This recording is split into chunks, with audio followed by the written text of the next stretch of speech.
let's do our maps. Let's start with the Northeast region. Maine, New Hampshire, Vermont, New York, Pennsylvania, Maryland, Delaware, New Jersey, Connecticut, Rhode Island, Massachusetts. Good. I sorted them in a different order and you still did well. Okay, this one we're going to do in order. West Virginia, Virginia, North Carolina. See, that's why I stopped there, because I'm getting tired of you guys saying it before I point to it. Just because you know I'm going to go in this in order, does that mean that you should be saying the next one before I've ever been pointed to it? No. Because if there's somebody out there that doesn't know them, they're going to be thinking that that's the wrong state, aren't they? So we're going to start over, and you don't say it until you actually see me pointing to it, please. West Virginia, Virginia, North Carolina, South Carolina, Mississippi, Alabama, Georgia, Florida, Louisiana, Arkansas, Tennessee, Kentucky. All right, that's better. Let's do it one more time. West Virginia, Virginia, North Carolina, South Carolina, Mississippi, Alabama, Georgia, Louisiana, Arkansas, Florida, Tennessee, Kentucky. All right, we're going to read starting on page 136. John Adams, second president of the United States. Choosing a career. I want to be a farmer just like you, my father, John Adams thought while he was in school. It is not fair that my brothers get to stay at home and have fun on the farm while I am stuck here in this desk. John was daydreaming again, thinking of how much fun he was missing at home. John was the oldest child in his family. When he was young, his favorite things to do were to hunt and work on his family's farm. Top of the next page. John's father hoped he would one day be a minister. Even though John would rather have been at home than at school, he worked hard and became a fine student. As a teenager, John became a student at Harvard University. As graduation drew near, he wondered what job he would do now. A doctor? No, he did not want to do that. A preacher? No. A few weeks before graduation, he was offered a teaching job. Yes, he thought, I will be a teacher. After 1 year, John Adams found out that teaching was not what he wanted to do. He enjoyed listening to trials in court in his spare time. What he really wanted to do was become a lawyer. He taught for 2 more years so that he could pay for law school. Mr. Adams was very busy working a full-time job and studying as an apprentice to a local lawyer. Even his weekends were filled with work as he often studied and took tests. Don't turn your page. We need to do the important words and the important names at the bottom of the page. Put your foot down and get close enough so you can actually see. I don't want you to tell me that you can see. You are too far away to be able to read it when you're that far away from your desk. All right. 3 branches of government: legislative, executive, and judicial. Let's say them again. 3 branches of government: legislative, executive, judicial. Let's say them again, and please stop trying to say them wrong before I've even said them.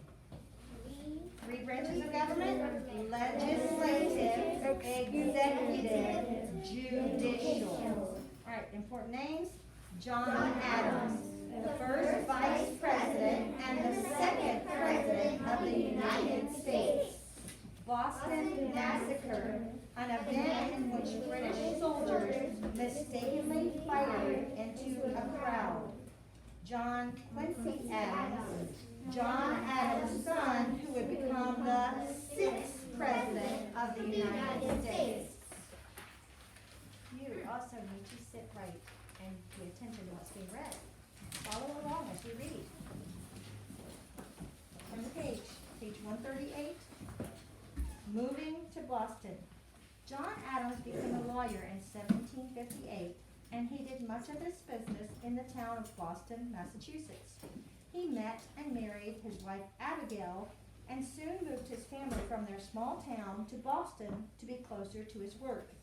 He started his law practice with only simple cases which made little money, but his business improved, and he soon found himself taking much more important cases. While John Adams and his family were in Boston, the British began to cause trouble among the colonies. The colonists were upset over taxes and unfair laws. The Stamp Act made the colonists angry because they had to pay taxes on all forms of legal papers. A group of colonists began mocking British soldiers, yelling and throwing snowballs. When one of the British thought he heard the order to fire, he began to shoot into the crowd. This terrible event became known as the Boston Massacre. John Adams was the lawyer chosen to defend the British soldiers charged in the Boston Massacre. Even though his job was difficult, he did what was right. It was Mr. Adams' most important case. So what was his most important case? The Boston Massacre. All right, read the important places. New York City, New York, the first capital of the United States. Philadelphia, Pennsylvania, the second capital of the United States. Washington, D.C., the current capital of the United States. So still today, Washington, D.C. Your eyes are not on your book.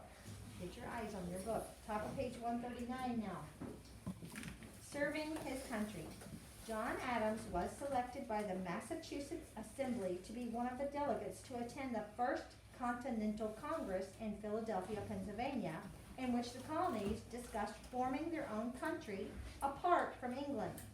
Mr. Adams' friend, John Hancock, was president of the Second Continental Congress. Remember that at this meeting, the colonists chose to fight against England for their freedom. This group chose George Washington to be the commander-in-chief of the American Army. John Adams believed a government should not be controlled by a king or queen as it was in England. He wanted the people to have a say in decisions that were made. Mr. Adams said that the government should have 3 separate parts or branches that work together: legislative, executive, and judicial. Many of his ideas were used when forming the government of the United States of America.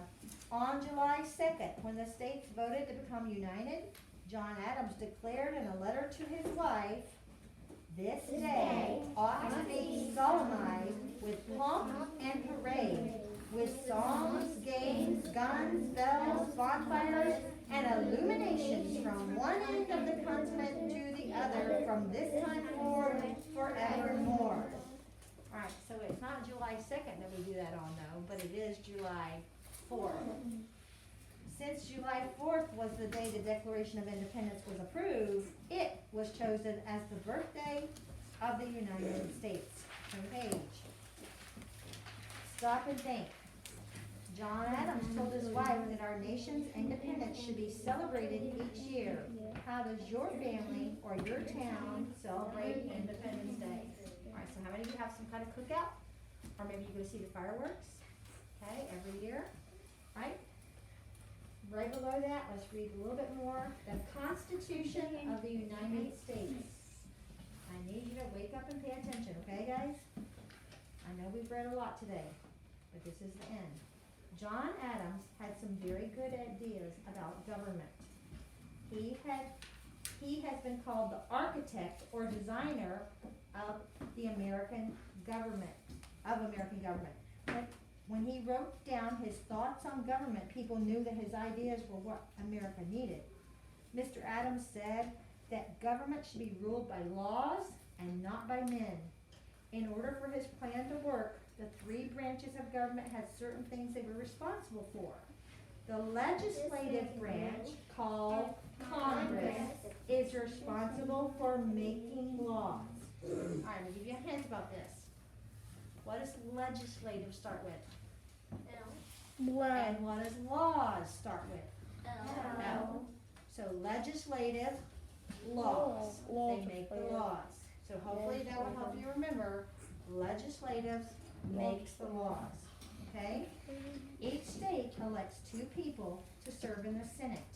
Each state sends a certain number of people according to the size of the state to serve in the House of Representatives. So Congress is made up of 2 things, the Senate and the House of Representatives. Every state sends 2 people to the Senate, but then according to how big the state is, they send a different number of people to the House of Representatives. These lawmakers work together to make sure the laws in the United States are fair and right. All right, and that is a picture of the Capitol building at the bottom. Okay, go ahead and put that away.